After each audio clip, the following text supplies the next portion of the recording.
This is a really sad case from this week. Again, this might be the first time you've heard about this particular case.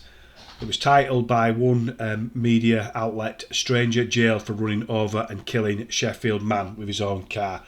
I will be quoting from various media outlets. A stranger who ran over and killed a man with his own car ahead of a fishing trip with his son has been jailed.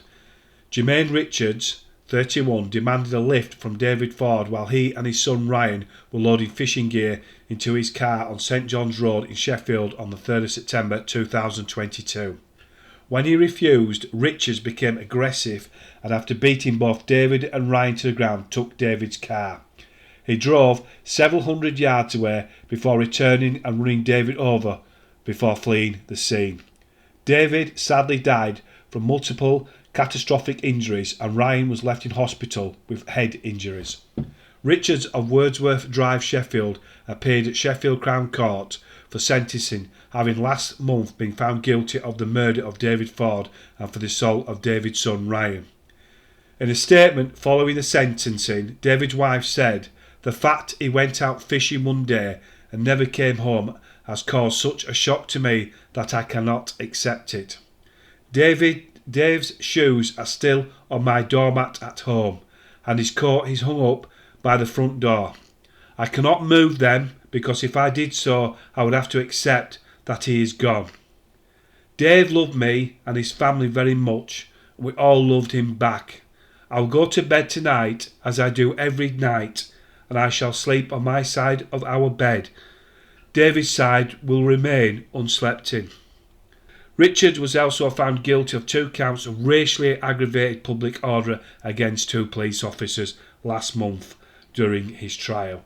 He has been given a life term in prison with a minimum of 26 years. The cowardly murderer who killed the grandfather refused to leave his cell for sentencing. The killer was branded arrogant by the judge Jermaine Richards, KC, who told Sheffield Crown Court, "I regard the refusal of the defendant to attend court to be an act of cowardice. His arrogance is also demonstrated by his conduct. It is plain the defendant is repleted with habitual violence. It is deeply ingrained. He is, in my judgment, an exceptionally volatile and dangerous man. I have my doubts whether it will ever be safe to release him." The judge said he was not prepared to endanger the lives of prison officers to secure his attendance by exercising the powers available to him. Miss Ford said she met her husband when she was 16 years old and they were married for 42 years. She said, "We used to do everything together. Dave was me and I was Dave. It was hard to see where one of us started and the other one ended." Temporary Detective Chief Inspector Andrew Knowles of South Yorkshire Police said, "We know that seeing Richards sentenced will never undo the pain and heartache the Ford family will still be feeling." Sadly, Dave lost his life for no other reason than refusing to give this violent thug a lift.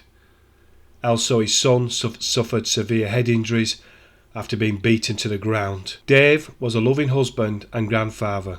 Sadly, his day out fishing turned out to be his last day. Very, very sad case indeed.